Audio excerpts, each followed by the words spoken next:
बाहर सेहन से छन्नाके की आवाज़ गूंजी तो मैं चौंक कर उठ कर बैठ गई। बाहर तो ना कोई कांच का बर्तन था, ना कोई ऐसी चीज़। फिर ये आवाज़ कहाँ से और कैसे आई? मैंने ये सोचा और चारपाई से उठ खड़ी हुई, जूती पहनी और दुपट्टा सर पर ओढ़कर अपनी पुरानी सी टॉर्च जलाकर बाहर निकल आई। सेहन में रात के पिछले पहर का सन्नाटा छाया हुआ था। आसमान पर चमकते तारों की टिमटिमाती हुई रोशनी बहुत अच्छी लग रही थी। मैंने टार्च की मदम रोशनी इधर उधर फेंक कर देखा, पर वहां तो कोई भी नहीं था। अजीब बात है, शीशे की कोई चीज़ टूटने की आवाज़ तो मैंने वाज़िया तौर पर सुनी थी, फिर कुछ नज़र क्यों नहीं आ रहा? शायद मुझे वहम ही हुआ था। मैं बुड़बड़ाते हुए वापस पलटने लगी, मगर उसी वक्त कहीं करीब से मियाऊं की आवाज़ सुनाई दी। मैं ठठक कर रुक गई। इस रात में कुछ ऐसा था जिससे मुझे अपने रोंगटे खड़े होते हुए महसूस हुए। इसकी आवाज़ में अजीब तरह का दर्द था, जैसे वो मुझसे कुछ मांग रही हो। मैंने तेज़ी से पलटकर इधर उधर देखा। सेहन के बीचों बीच एक स्याह रंग की बिल्ली नजर आई थी। मैंने बेसाख्ता थूक निकलकर अपने खुश्क हलक को तर किया। बिल्ली ने फिर से म्याऊं की आवाज़ निकाली। अब मुझ में मज़ीद बर्दाश्त करने का हौसला नहीं था, इसलिए मैं तेज़ी से पलटकर अपनी कोठरी में वापस घुस गई और फौरन ही दरवाज़ा बंद करके कुंडी लगा ली। फिर मैं दरवाजे से टेक लगाकर नीचे बैठ गई। मेरे सारे जिस्म से गोया जान निकल गई थी। मैंने अपनी चारपाई के साथ खड़ी दूसरी चारपाई को देखा। वो उसे मुझसे छीन लेंगे। मैंने आंसू बहाते हुए सोचा, नहीं नहीं, मैं उसे वापस नहीं करूँगी। अब मेरा इस दुनिया में है ही कौन? बस एक वही तो मेरे जीने की वजह है। फिर भला मैं उसे कैसे वापस कर सकती हूँ? नहीं नहीं, मैं उसे नहीं दूंगी, नहीं दूंगी। मैं सिसकते हुए खुद कलामी करने लगी। सर्दी ज़्यादा होने लगी तो मैं भी अपने बिस्तर में दुबक गई। आंखों के गोशे फिर से भीगने लगे। कभी मेरे घर में भी बहारें हुआ करती थीं। लोग बातें करते, हंसते थे, बोलते थे, मगर अब यहाँ सिर्फ मैं ही रह गई थी, या फिर होलनाक सन्नाटे। और इन सन्नाटों में बस उसी की एक आवाज़ ने मुझे ज़िंदगी का और ज़िंदा होने का एहसास दिलाया हुआ था। नहीं, मैं इसे हरगिज़ भी वापस नहीं करूँगी, चाहे कुछ भी हो जाए। वो कितनी ही ताकतें क्यों न रखते हों, मेरी ममता के आगे हार जाएंगे। मैंने एक अज़म से सोचते हुए कहा, वैसे भी अब मुझे ज़िंदगी और मौत से कोई फ़र्क नहीं पड़ता था, क्योंकि मेरे पास खोने के लिए कुछ भी नहीं था। मेरा नाम बल्कीस है। मैं एक छोटे से गांव शामनगर में रहती हूँ। शामनगर एक बहुत ही खूबसूरत और हसीन इलाका है। इसके 3 तरफ पहाड़ और एक तरफ घना जंगल है। यहाँ हर तरफ परिंदों के चहचहाने की आवाज़ें गूंजती रहती हैं। मेरा बचपन, जवानी और अब बुढ़ापा सब इसी गांव में गुजरे हैं। मैं पैदा हुई, यहीं पली बड़ी और यहीं पर मैंने शादी के बाद अपनी नई जिंदगी का सफ़र शुरू किया। मेरा शौहर शादी के चंद साल बाद ही इंतकाल कर गया था। मेरा सिर्फ एक बेटा था, जिसको बेरहम दुनिया ने मेरे हाथों से छीन लिया। वो मेरी जान से भी बढ़कर मुझे अजीज़ था। उसका नाम उमैर था। मैंने इधर उधर कामकाज करके उसे परवान चढ़ाया, और जब वो बड़ा हुआ तो उसने ये कहते हुए मुझे हाथ से पकड़कर घर बिठा दिया कि अम्मा, बहुत हुआ, अब मैं बड़ा हो गया हूँ, तुझे अब कोई भी काम करने की ज़रूरत नहीं, अब मैं तेरे लिए कमा कर लाऊंगा। इसे ये कहते हुए देखकर मेरी आंखें खुशी के आंसुओं से झलक पड़ीं। इस दिन के बाद मैं काम पर नहीं गई, क्योंकि अब मेरा बेटा अजीज़ बड़ा हो गया था। उसने ड्राइविंग सीख ली थी। अजीज़ एक सेठ के यहाँ ड्राइवर के तौर पर काम करता था। तनख्वाह अच्छी थी, इसीलिए जब कुछ पैसे जमा हो गए तो मैंने उसकी शादी के बारे में सोचना शुरू कर दिया, और मेरी नज़र इंतखाब समीना पर पड़ी। समीना पर गडरी में लाल वाली मिसाल सादिक आती थी। इसका ताल्लुक भी हमारी ही तरह के एक गरीब घराने से था, इसलिए अजीज़ का रिश्ता फ़ौरन कबूल कर लिया गया, और चंद माह के बाद समीना इस घर में मेरी बहू बनकर आ गई। अजीज़ और समीना एक दूसरे को पाकर बहुत खुश थे। वो दोनों एक दूसरे को देख देख कर जीते थे। समीना दिलों को जीतने का हुनर जानती थी, इसलिए मुझे उससे कभी कोई शिकायत नहीं हुई थी। लेकिन मेरी खुशियों को जल्द ही किसी की नज़रें बद खा गई। अजीज़ जिस सेठ के पास काम करता था, وہ خاصا عیاش طبع تھا۔ نہ جانے کب اور کیسے اس کے کانوں تک سمینہ کے حسن کے افسانے پہنچ گئے تو اس نے عزیز سے کام والی ملازمہ کے لیے کہتے ہوئے سمینہ کو لانے کی فرمائش کر دی۔ عزیز اس کے کالے کرتوتوں سے واقف تھا اور سمینہ کی خوبصورتی سے آگاہ تھا، اس لیے اس نے سیٹھ کو یہ کہہ کر ٹال دیا کہ سمینہ ماں بننے والی ہے، اس لیے وہ اسے کام کرنے نہیں دے سکتا۔ اس بات سے انکار کر کے عزیز نے سیٹھ کو اپنا دشمن بنا لیا تھا۔ اس نے پہلے تو بہانے سے اسے ڈانٹ ڈپٹ اور بے عزتی کرنا شروع کر دی۔ اس کے بعد اس پر چوری کا الزام لگا کر نہ صرف اسے نوکری سے نکال دیا بلکہ اس کے خلاف پولیس میں شکایت بھی کر دی۔ حالانکہ سمینہ کا کام سے انکار اتنی بڑی بات نہیں تھی، مگر سیٹھ نواز نے اسے اپنی انا کا مسئلہ بنا لیا تھا کہ ایک معمولی ملازم اس کی کسی بات سے انکار کیسے کر سکتا ہے۔ یہی وجہ تھی کہ وہ ہمیں ہر طرح سے تنگ کرنے پر تلا ہوا تھا۔ میں نے بہت بھاگ دوڑ کی، مگر جب کوئی نتیجہ نہ نکلا تو میں نے سیٹھ کے پیروں میں اپنا دوپٹہ رکھ دیا اور اس سے عزیز کی جان بخشش مانگنے لگی۔ سیٹھ بہت مغرور اور انا پرست تھا۔ اس نے یہ شرط رکھی کہ اگر سمینہ اس کے ہاں کام کرنا شروع کر دے تو وہ عزیز کو تھانے سے رہائی دلا سکتا ہے۔ تھانے میں پولیس نے عزیز پر ظلم و تشدد کے پہاڑ توڑ رکھے تھے، اس لیے کوئی اور راستہ نہ پا کر مجبوراً ہم نے یہ کڑوا گھونٹ بھی بڑھ لیا۔ اس دن سمینہ کام پر چلی گئی اور اگلے دن صبح سویرے عزیز کو پولیس والے گھر چھوڑ گئے۔ سمینہ واپس آئی تو اس کا چہرہ اترا ہوا تھا، وہ بہت پریشان نظر آ رہی تھی۔ میں نے اسے ایک طرف جا کر پوچھا، کیا بات ہے سمینہ بیٹی، تم اتنی پریشان کیوں ہو؟ کچھ ہوا ہے کیا؟ سمینہ کی آنکھوں میں آنسو بھر آئے۔ اس نے کہا، اماں جی مجھے وہاں پر بہت ڈر لگتا ہے۔ سیٹھ مجھے کچا چبانے والی نظروں سے دیکھتا ہے۔ جب میں کھانا بنا رہی تھی تو وہ پانی پینے کے بہانے وہاں آ گیا اور مجھ سے پانی مانگ کر ساری ملازماؤں کو باہر بھیج دیا۔ میں نے پانی اسے دیا تو اس نے میرا ہاتھ پکڑ لیا اور پھر اتنا کہہ کر وہ رونے لگی۔ میرا دل اس کی اس بے بسی پر ٹکڑے ٹکڑے ہو گیا۔ میں اسے گلے لگا کر تھپکنے لگی۔ صبر کرو بیٹی، اللہ کوئی نہ کوئی راستہ ضرور نکالے گا۔ عزیز کو اگرچہ میں نے اور سمینہ نے کچھ نہیں بتایا تھا مگر پھر بھی اس کو صورتحال کا اندازہ ہو گیا تھا۔ اس نے کہا، اماں مجھے لگتا ہے اب ہمیں یہاں سے کہیں اور جانا پڑے گا، یہاں پر اب ہم مزید نہیں رہ سکتے۔ میں نے پریشان ہو کر اس سے پوچھا، ہم کہاں جائیں گے بیٹا؟ ہمارے تو جتنے بھی دور یا نزدیک کے رشتہ دار ہیں وہ بھی یہی ہیں، کہاں جائیں گے ہم؟ عزیز نے کہا کہ خدا کی زمین بہت بڑی ہے، کہیں پر بھی چلے جائیں گے، مگر میں اس طرح بے غیرت بن کر نہیں جی سکتا۔ لیکن ہمیں کہیں بھی جانے اور یہاں سے بھاگنے کا راستہ نہ ملا اور اس کا موقع اٹھاتے ہوئے سیٹھ نے وہ وار کر دیا جو میری بہو اور بیٹے کی موت کا سبب بن گیا۔ اگلے چند دن تک سمینہ اس کے ہاں کام پر جاتی رہی تھی۔ ایک دن وہ گئی تو بنگلہ خالی اور سنسان تھا۔ وہ گھبرا کر واپس پلٹنے لگی تو نہ جانے کہاں سے سیٹھ نواز نکل کر اس کے سامنے کھڑا ہو گیا۔ وہ بے بسی سے اسے دیکھنے لگی۔ سیٹھ نواز اسے کھینچ کر اپنے کمرے میں لے گیا۔ بہت دیر بعد جب سمینہ وہاں سے نکلی تو اپنی عزت و آبرو گنوا چکی تھی۔ اس دن عزیز گھر پر نہیں تھا، وہ کہیں گیا ہوا تھا۔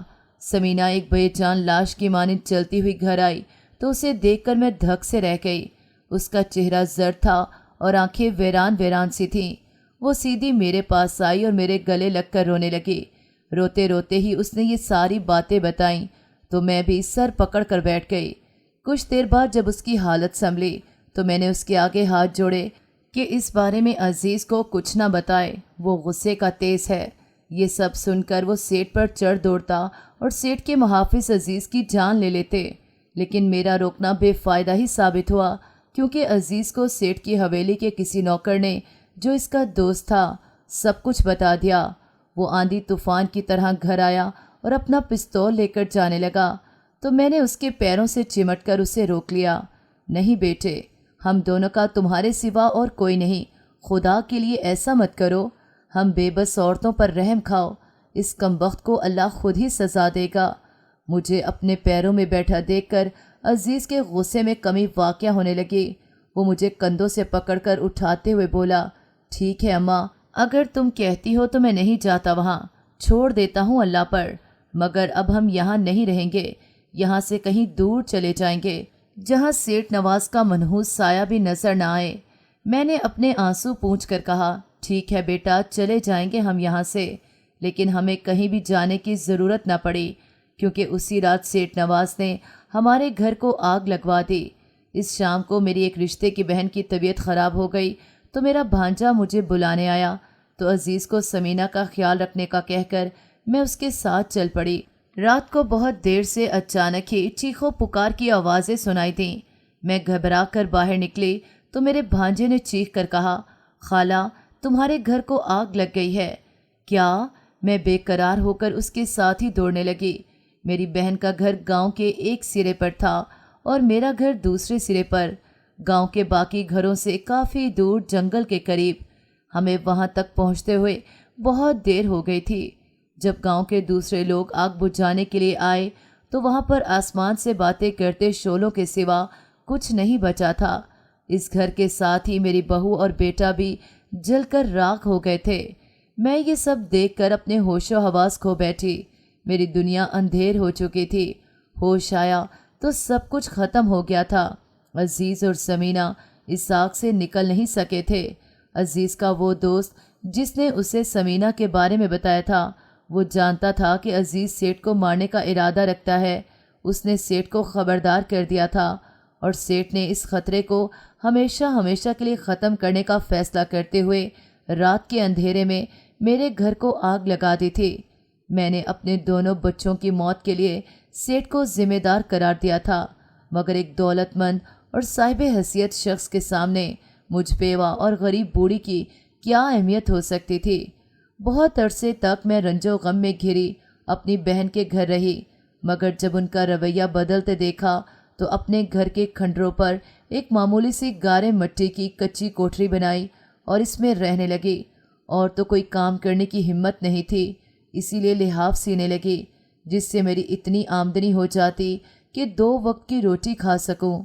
इस दिन भी मैं जंगल में लकड़ियां लेने के लिए गई थी। सर्दियां आ चुकी थीं और अब आग जलाने के लिए मुझे खुश्क लकड़ियों की ज़रूरत थी। लकड़ियां इकट्ठी करते हुए अचानक मैंने ऐसी आवाज़ सुनी जैसे कोई दर्द और तकलीफ से करा रहा हो। मैंने हाथ रोककर इधर उधर देखा, मगर किसी को ना पाकर इस आवाज़ को अपना वहम समझकर जहन से निकाल दिया और फिर से लकड़ियां चुनने लगी। थोड़ी देर बाद फिर से वही आवाज़ सुनाई दी। मैंने बेपरवाही से लकड़ियों का गठरा उठाया और सर पर रख दिया। इससे पहले कि मैं वापसी के लिए मुड़ती, मेरी नज़र एक दरख्त के तने से टेक लगाकर बैठे हुए छोटे से बच्चे पर पड़ी। वो 8-10 साल का एक खूबसूरत और प्यारा सा बच्चा था, जिसके चेहरे पर मासूमियत छाई हुई थी। इसकी आंखों में आंसू थे। मैं उसे यहाँ देखकर हैरान हो गई। मैंने आगे बढ़कर उससे पूछा, लड़के, कौन हो तुम और यहाँ अकेले बैठे क्या कर रहे हो? मेरे पैर में कांटा चुभ गया है। वो मासूम नज़रों से मुझे देखते हुए बोला। मैंने उसके पाँव पर नज़र डाली जहाँ एक बड़ा सा कांटा चुभा हुआ था। इसके पैर से खून बह रहा था। अचानक ही करीब से एक गराहट सुनाई दी तो मैंने चौंक कर उधर देखा। वहाँ एक भेड़िया खड़ा गराते हुए दांत निकोस रहा था। मेरा दिल ज़ोर ज़ोर से धड़कने लगा। अगर ये भेड़िया अपने दूसरे साथियों को बुला लाया तो वो ना सिर्फ मेरी बल्कि इस बच्चे की भी तिक्का बोटी कर देते। वो बच्चा भी उसे देखकर लरसने लगा। मैंने लकड़ियों से एक मोटी सी लकड़ी निकाली और ज़ोर से भेड़िए की तरफ फेंकी। लकड़ी सीधी इसके सर पर जा लगी और वो कलाबाजियाँ खाता हुआ एक तरफ भाग निकला। मैं जल्दी से बच्चे की तरफ बढ़ी और इसके पैर से कांटा निकाल दिया और उससे कहा, चलो लड़के, जल्दी से इधर से भागकर अपने घर जाओ। अगर वो भेड़िया अपने मज़ीद साथियों को ले आया तो जान बचानी मुश्किल हो जाएगी। मैंने जल्दी से पलटकर लकड़ियों की गठरी सर पर रखी, मगर जल्दबाजी की वजह से मैं अपना तवाज़ुन बरकरार न रख सकी और नीचे गिर गई। वो बच्चा उठकर जल्दी से मेरे करीब आया और मुझे उठाने लगा। आप ठीक हो दादी? उसने बड़े प्यारे लहजे में कहा तो मुझे अजीज़ याद आ गया। अगर इसका बच्चा होता तो वो भी इतना ही प्यारा होता। मैंने उठते हुए कहा, हाँ हाँ ठीक हूँ। मैंने उठकर दोबारा गठरी सर पर जमाने की कोशिश की तो कराह कर रह गई। गिरने से पैर में मोच आ गई थी और अब लकड़ियों का भारी गट्ठर मुझसे उठाया नहीं जा रहा था। दादी अम्मा, मैं उठा लूँ? اس نے اپنی मासूम सी आवाज़ में कहा। मैंने उसकी तरफ गौर से देखा। वो था तो छोटा सा बच्चा, मगर मुझे कुछ अजीब सा लग रहा था, जैसे वो कोई आम सा बच्चा ना हो। पता नहीं क्यों मुझे ऐसा लग रहा था जैसे इसमें बहुत कुछ ख़ास है। इसकी आंखों में एक मकनातीस जैसी ताकत थी। मैंने उससे नज़रें हटाते हुए कहा, नहीं तुम रहने दो, ये बहुत भारी है, मैं कल आकर उठा लूँगी। मैं बमुश्किल उठकर कुछ दूर तक गई, फिर रुक गई। मैंने इस बच्चे की तरफ देखा और कहा, लड़के, यहाँ पर खड़े रहने का कोई फ़ायदा नहीं, अपने घर जाओ, कहीं ऐसा ना हो कि भेड़िए तुम्हें चीर फाड़ दें। मैं ये कहकर रुकी नहीं, बल्कि लंगड़ाती हुई वहाँ से आगे बढ़ने लगी। जंगल से बाहर वाला रास्ता ज़्यादा दूर नहीं था। मैं थोड़ी देर तक वहाँ पहुँच गई। मुझे लकड़ियाँ न लाने का अफसोस तो था, लेकिन इससे ज़्यादा बेचैनी इस बात की थी कि पता नहीं इस लड़के का क्या बना जो जंगल में अकेला रह गया था। वो कितने प्यार से मुझे दादी बुला रहा था। अब मुझे पछतावा हो रहा था कि मैं उसे वहाँ अकेला कैसे छोड़ आई। अगर वो भेड़िया अपने दूसरे साथियों को लेकर आ गया तो एकदम से मेरे दिल में उसके लिए मोहब्बत भरे जज्बात उमड़ आए। मैं जल्दी से वापस मुड़ी और इस जगह आ गई जहाँ वो बच्चा मिला था। मैंने बेचैनी से आसपास नज़रें दौड़ाईं, मगर मुझे वो बच्चा कहीं भी नज़र नहीं आया। मैं मायूस होकर वापस जाने ही लगी थी कि अचानक ही एक दरख्त के नीचे वो बैठा हुआ नजर आया। इसके फूले फूले गालों पर आंसुओं की कितारें नजर आ रही थीं। उसे इस तरह उदास बैठा देखकर मेरा दिल पिस गया। मैंने उससे पूछा, तुम अभी तक घर नहीं गए? उसने आंसू भरी आंखों से मेरी तरफ देखा और कहा, मैं नहीं जाना चाहता। मैंने प्यार से उसके सर पर हाथ फेरते हुए पूछा, लेकिन क्यों बेटा, तुम क्यों नहीं जाना चाहते अपने घर? वो रोने लगा। उसे रोते हुए देखकर मैंने उसका हाथ थाम लिया और कहा, अच्छा क्या तुम मेरे घर चलोगे? उसकी आंखों में अचानक ही चमक सी पैदा हो गई। उसने इस बात में सर हिलाया और जल्दी से उठ खड़ा हुआ। इस वक्त कहीं करीब से पत्तों की सरसराहट सुनाई दी तो मैं घबरा कर इधर उधर देखने लगी। बच्चे ने जल्दी से मेरा बाजू पकड़ लिया और सहमी हुई आवाज़ में बोला, भेड़िए चले, जल्दी चले यहाँ से। मैंने हाथ में एक मोटी सी लकड़ी उठा ली और उसका बाजू थामकर वहाँ से चलने लगी। इस वक्त हम एक नदी के किनारे किनारे चल रहे थे। अचानक ही मैंने एक हैरत अंगेज मंजर देखा। नदी के पानी में छपाका सा हुआ और एक अजीबोगरीब चीज़ तेज़ी से तैरती हुई हमारी तरफ आई। बच्चे ने चिल्लाते हुए मेरा बाजू पकड़कर खींचा और कहा, भागो जल्दी से। इसके साथ ही वो दौड़ पड़ा। मैं उसकी तेज़ रफ्तारी पर हैरत ज़दा सी उसके साथ घसीटती जा रही थी। वो इतनी तेज़ी से भाग रहा था जैसे इंसान नहीं बल्कि बंदूक से निकली गोली हो। हम मिनटों में जंगल से बाहर आ गए। दूर कहीं भेड़ियों की चीखें भी गूंज रही थीं। शायद वो हमको वहाँ न पाकर अपने गुस्से का इजहार कर रहे थे, लेकिन मेरा दिमाग तो बस इस अजीब सी चीज़ पर अटका हुआ था जो पानी में ही तेज़ी से हमारी तरफ बढ़ी थी। अपनी 62 साला ज़िंदगी में मैंने ऐसी कोई मखलूक नहीं देखी थी, बल्कि मैं तो सिर्फ उसकी एक झलक ही देख सकी थी। हम इस वक्त मेरे घर के सामने खड़े थे। पुराना घर तो खासा बड़ा था जो कि जल के राख हो गया था। मैंने अब यहाँ पर कच्ची ईंटों से 4 दीवारी बनाकर एक छोटी सी कोठरी और एक छप्पर बना दिया था। मैंने हाँफते हुए दरवाज़ा खोला और इस बच्चे को लेकर अंदर चली गई। दरवाज़ा बंद करके मैंने इसकी तरफ गौर से देखते हुए कहा, तुम कौन हो लड़के? तुम्हारा नाम क्या है और तुम्हारा ताल्लुक़ कौन से गांव से है? क्योंकि यहाँ के तो सब बच्चों को मैं जानती हूँ, तुम इनमें से नहीं हो। वो चंद लम्हे खामोश रहने के बाद बोला, मेरा नाम शर्जील है और मैं जवाला का बेटा हूँ। जवाला? मैंने ये नाम दोहराते हुए हैरत से कहा, ये तो बड़ा अजीब सा नाम है। तुम्हारी बस्ती कौन सी है? उसने कहा, मेरी बस्ती यहाँ से बहुत दूर है, मगर मैं अब वहाँ नहीं जाना चाहता। मेरी माँ मर गई है, अब मैं वहाँ नहीं जाना चाहता। मैं वहाँ नहीं जाऊँगा। वो मुसलसल एक ही बात की गर्दान करते हुए रोने लगा। मैंने बड़ी मुश्किल से उसे बहला फुसला कर चुप कराया और अंदर छप्पर में ले गई।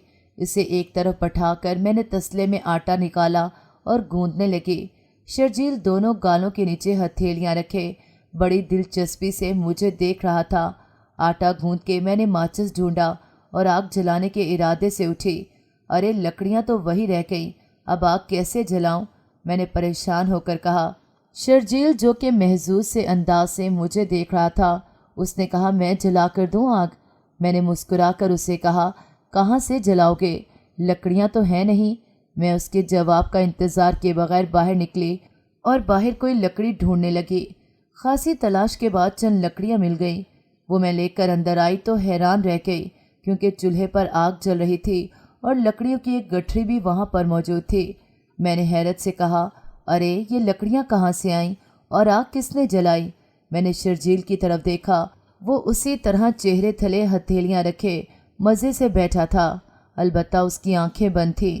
میرے سوال پر اس نے آنکھیں کھول کر مجھے دیکھا اور کندھے اچکاتے ہوئے کہا پتہ نہیں، میں تو سو رہا تھا۔ مجھے اس کی بات پر بالکل بھی یقین نہیں آیا۔ وہ یقیناً سو تو نہیں رہا تھا، لیکن اس سے بھی زیادہ حیرت کی بات یہ تھی کہ یہ لکڑیاں یہاں کیسے آئیں؟ چلو آگ تو شرجیل نے بھی جلا دی ہوگی، لیکن شرجیل اس وقت کچھ بھی بتانے کے موڈ میں نہیں لگ رہا تھا۔ اس کا پھولا ہوا منہ اور ڈبڈباتی ہوئی آنکھیں بتا رہی تھیں کہ وہ پھر سے رونا دھونا شروع کر سکتا ہے، اس لیے میں نے اسے چھیڑنا مناسب نہیں سمجھا اور روٹیاں بنانے لگی۔ کھانا بنا کر میں نے برتن دھونے ہوتے تھے، لیکن پھر میں نے شرجیل کے بارے میں سوچا کہ وہ بچہ ہے، جانے کب سے جنگل میں بھٹک رہا تھا، اس لیے میں پہلے اس کے لیے بستر لگانے کے لیے اندر گئی۔ بستر بچھا کر باہر آئی تو ایک اور حیرت کا جھٹکا لگا۔ سارے برتن دھلے دھلائے اپنی جگہ پر رکھے تھے اور چولہے کے ارد گرد کی جگہ بھی صاف ہو چکی تھی۔ شرجیل پہلے کی طرح اپنی جگہ بیٹھا ہوا تھا۔ میں نے اسے گھورا، وہ سہم کر مجھے دیکھنے لگا۔ مجھے اس کی صورت دیکھ کر بے ساختہ ہی پیار آ گیا۔ میں نے جھک کر اس کی پیشانی چوم لی۔ وہ چند لمحے تک ٹکر ٹکر مجھے دیکھتا رہا، پھر اچانک ہی مجھ سے لپٹ گیا۔ مجھے اس بات پر حیرت ہوئی کہ اتنے کم وقت میں آخر اس نے یہ سارا کام کیسے کر لیا، مگر میں نے اس سے پوچھا نہیں۔ سردی بڑھ رہی تھی، اس لیے ہم دونوں اپنی کوٹھری میں آ گئے۔ اس سرد رات میں باہر کوئی اور ہی نظارہ دکھائی دے رہا تھا۔ گھر کے اطراف میں ایک غیر مرئی مخلوق چکر لگا رہی تھی، مگر اسے اندر جانے کا کوئی راستہ نہیں مل رہا تھا۔ تنگ آ کر اس نے واپسی کا راستہ اختیار کیا اور ہوا سے زیادہ تیز رفتاری کا مظاہرہ کرتی ہوئی ایک پہاڑی کھو میں جا پہنچی۔ وہاں اس جیسی کچھ دوسری مخلوقات موجود تھیں۔ اس وقت وہ سب انسانی روپ میں تھے۔ اس نے ان کے درمیان نمایاں نظر آنے والے ایک عجیب الخلقت نظر آنے والے ایک شخص کے سامنے سر جھکاتے ہوئے کہا میرے آقا، وہ گھر ہماری سوچ سے بھی زیادہ محفوظ ہے۔ میں نے بہت چکر لگائے مگر کہیں سے بھی کوئی راستہ، کوئی دراڑ نظر نہیں آئی۔ وہ شخص جسے اس نے آقا کہہ کر مخاطب کیا تھا، غصے سے اپنی مٹھیاں بھینچتے ہوئے کھڑا ہو گیا۔ اس نے کہا تم لوگوں کے ہونے کا فائدہ ہی کیا ہے؟ کسی کام کے نہیں ہو۔ پہلے تو تم سے ایک بچہ سنبھالا نہیں گیا، اب کہتے ہو کہ اس بڑھیا کے گھر میں بھی گھسنے کا کوئی راستہ نہیں۔ کیا میں تم لوگوں کو تمہاری اس غفلت کی وجہ سے جلا کر بھسم نہ کر دوں؟ وہ سب اس کے پیروں پر گر گئے اور روتے چلاتے ہوئے کہنے لگے سردار، ہم پر رحم کریں، ہم کسی بھی طرح اس کو وہاں سے نکال لائیں گے۔ ان میں سے ایک نے کہا وہ بڑھیا اسے ہمیشہ ہمیشہ کے لیے تو اپنے پاس چھپا کر نہیں رکھے گی، کبھی نہ کبھی تو وہ باہر بھی آئے گا، بس اسی وقت ہم اس کو یہاں لے آئیں گے۔ سردار نے چند لمحے تک سوچا، پھر سر ہلاتے ہوئے بولا ٹھیک ہے، میں تم دونوں کو ایک آخری موقع دیتا ہوں۔ اگر 10 دن سے پہلے تم اسے لے کر نہیں آئے تو اس کی جگہ تم دونوں کو مرنا پڑے گا۔ وہ دونوں اس کے سامنے ہاتھ باندھ کر بولے جیسا آپ کا حکم سردار۔ سردار نے انہیں کچھ مزید احکامات دیے اور پھر وہاں سے غائب ہو گیا۔ میں صبح کو فجر کی اذان سن کر جاگی۔ شرجیل اس وقت گہری نیند سو رہا تھا۔ میں نے اسے جگانا مناسب نہ سمجھا اور جوتے پہن کر باہر چلی آئی۔ چھپر میں گھستے ہی ایک بار پھر میں ہکا بکا رہ گئی۔ چولہے میں آگ جل رہی تھی اور دیچکی میں وضو کے لیے پانی گرم ہو رہا تھا۔ یا خدا، یہ سب کیا ہو رہا ہے؟ کون میرے لیے اتنی آسانیاں پیدا کر رہا ہے؟ کیا اس جگہ جن بھوت نے بسیرا کر لیا ہے؟ میں چکراتے ہوئے سر کے ساتھ سوچ رہی تھی، مگر کچھ بھی سمجھ نہیں آ رہا تھا۔ خیر، میں نے دل ہی دل میں اپنے اس انجان مہربان کا شکریہ ادا کرتے ہوئے وضو کیا اور نماز کے لیے کھڑی ہو گئی۔ بہت دیر تک میں اپنے رب سے راز و نیاز کرتی رہی۔ جب جائے نماز لپیٹنے لگی تو شرجیل کو اپنے پہلو میں بیٹھے ہوئے دیکھا۔ ارے تم کب جاگے؟ مجھے تو تمہارے آنے کا پتہ ہی نہ چلا۔ बस अभी अभी आया हूँ दादी अम्मा, उसने नींद भरी आवाज़ में कहा। मैंने कुरान मजीद की आयत पढ़कर उस पर फूंक दी। एक लम्हे को तो कपकपा गया था, मगर फिर ठीक हो गया। मैंने चाय बनाई और उसे दी, फिर अपने रोज़मर्रा के काम निपटाने लगी। आज मुझे कहीं बाहर तो नहीं जाना था, इसलिए घर की झाड़ पोंछ से फारिग होकर मैंने शर्जील को अपने साथ बिठा दिया और उससे कहा, देखो बेटे, अगर तुम मुझे अपने बारे में सब कुछ सच सच बता दो तो मैं तुम्हें अपने साथ रहने की इजाज़त दे सकती हूँ, लेकिन अगर तुम मुझसे झूठ बोलोगे तो मैं तुम्हारा साथ बिल्कुल भी नहीं दूंगी। मेरी बात सुनकर वह थोड़ी देर तक मुझे देखता रहा, फिर कहने लगा, आप मुझसे क्या पूछना चाहती हैं? मैंने कहा, तुम घर से भाग आए हो? उसने नफ़ी में सर हिलाया। तो मैंने पूछा, तुम इस जंगल तक कैसे पहुँचे? उसने कहा, मैं अपने घर के बाहर खेल रहा था, खेलते खेलते मैं बहुत दूर चला आया। अचानक ही किसी ने मुझे पकड़ लिया। वो 2 जिनज़ादे थे। मैंने हैरत से कहा, क्या कहा, जिनज़ादे? उसने सर हिलाते हुए कहा, हाँ दादी अम्मा, वो जिनज़ादे थे और मैं भी एक जिनज़ादा ही हूँ। मैं उसे बेयकीनी से देखने लगी। उसका अजीब हालात में मिलना, उसके आने के बाद मेरे कई कामों का खुद ब खुद हो जाना, वो अजीब व गरीब मखलूक, वो सब कुछ मेरे जहन में घूम गया। फिर मैंने कहा, तो वो सारे काम तुम करते थे? उसने सर हिलाकर कहा, हाँ, मेरी माँ मर गई है। मैंने जब आपको देखा तो पता नहीं क्यों मेरा दिल चाहा कि मैं आपको दादी कहूँ। फिर जब आप दोबारा मेरे लिए वापस आईं तो मुझे यकीन हो गया कि आप भी मेरी माँ जैसी ही हैं। वो अजीब चीज़ जो पानी में थी, असल में वो वही दुश्मन है जिनकी कैद से मैं भागा था। मुझे नहीं पता कि वो मुझे क्यों पकड़ना चाहते हैं, मगर अब मैं वहाँ जाना नहीं चाहता। मुझे अपने घर से ज़्यादा आपका घर अच्छा लगता है दादी अम्मा। मैं गुमसुम सी उसकी बातें सुन रही थी। वो अपनी बात ख़त्म करके मेरे साथ लिपट गया। मैं भी उसे गोद में लेकर उसके बालों में उंगलियां फेरने लगी। इसके बारे में जानकर मुझे पहले तो बहुत डर लगा, मगर इसकी मासूमियत देखकर मेरे दिल में इसके लिए पैदा होने वाली मोहब्बत बढ़ गई। वो सारा दिन मेरे साथ बातें करता चहकता रहा। रात हुई तो मैंने खाना बनाया और उसे खिलाकर सुला दिया। अचानक ही बाहर से भेड़िए के रोने की आवाज़ सुनाई दी। मैं कांप गई। मेरा घर अगरचा जंगल के करीब तो था, मगर आज तक यहाँ पर कोई जंगली दरिंदा नहीं आया था। फिर ये भेड़िए यहाँ कैसे? कहीं वो हमारा ताक़ुब तो करते हुए नहीं आए? अगर इनका पूरा झुंड हुआ तो इनके लिए दरवाज़ा तोड़ना ज़रा भी मुश्किल ना होगा। अब इनका रोना ख़त्म हो गया था और घुराहट जारी थी। मुझे और तो कुछ नहीं सूझा। मैंने आयतल कुर्सी पढ़ी और दरवाजे की सिमत फूंक दी। इस वक्त बाहर से आने वाली एक भयानक चीख ने मुझे लड़सा दिया। ऐसा लग रहा था जैसे किसी ने इस पर बड़ी भरपूर चोट कर दी है। शर्जील भी जाग गया। उसने नींद से मखमूर आवाज़ में पूछा, क्या हुआ दादी, ये चीख किसकी थी? मैंने उसे खुद से लिपटाते हुए कहा, पता नहीं बेटा, न जाने किसकी थी, मगर तू फिक्र मत कर और ना ही डरना, अभी मैं जिंदा हूँ। वो मुझसे लिपट गया। बाहर मौजूद वो जिनज़ादे दिन भर के इंतज़ार से तंग आ चुके थे। बिलाखिर उन्होंने हमें खौफजदा करने के लिए भेड़ियों की आवाज़ में चलाना शुरू कर दिया, मगर अंदर से अचानक ही कोई चीज़ तीर की तरह बाहर आई और एक के जिस्म से जा टकराई। दर्दनाक आवाज़ में चलाया तो दूसरा भाग खड़ा हुआ। वहाँ से काफ़ी दूर एक और बस्ती थी। ये जिन्नात की बस्ती थी। इस वक्त सारी बस्ती में सोग की सी कैफियत नज़र आ रही थी। यहाँ के सरदार का बेटा गुम हो गया था और अफवाह थी कि इसे सरदार के दुश्मन ने उठा लिया है।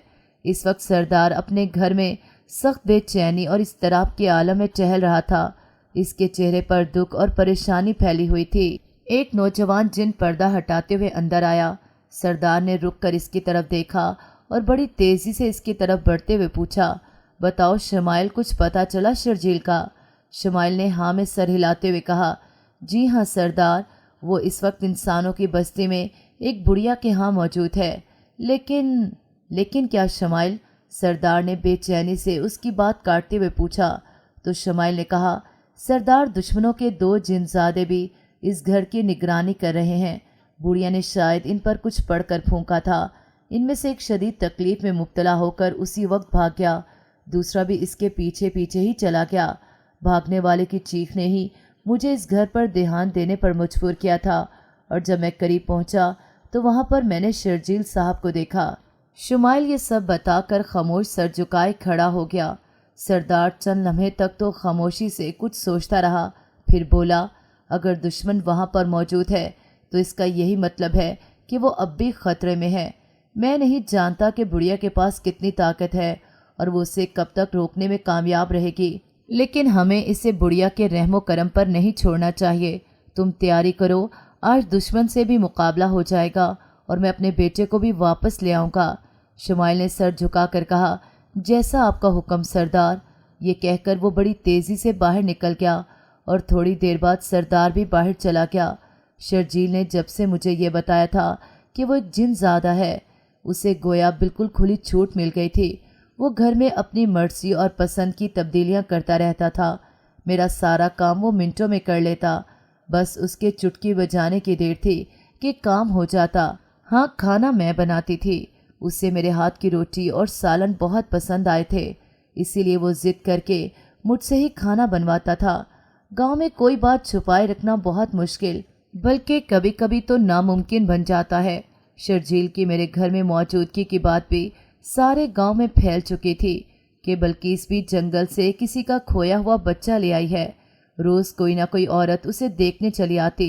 शर्जील इन औरतों के आने से बहुत तंग होता था, लेकिन मैंने उसके आगे हाथ जोड़कर कहा कि वो उन्हें कोई भी नुकसान नहीं पहुंचाए और ना ही कोई शरारत करे, इसलिए वो रुक गया। उस दिन मैंने अपनी वो संदूक खोली जिसमें मेरा कुछ पुराना सामान पड़ा हुआ था।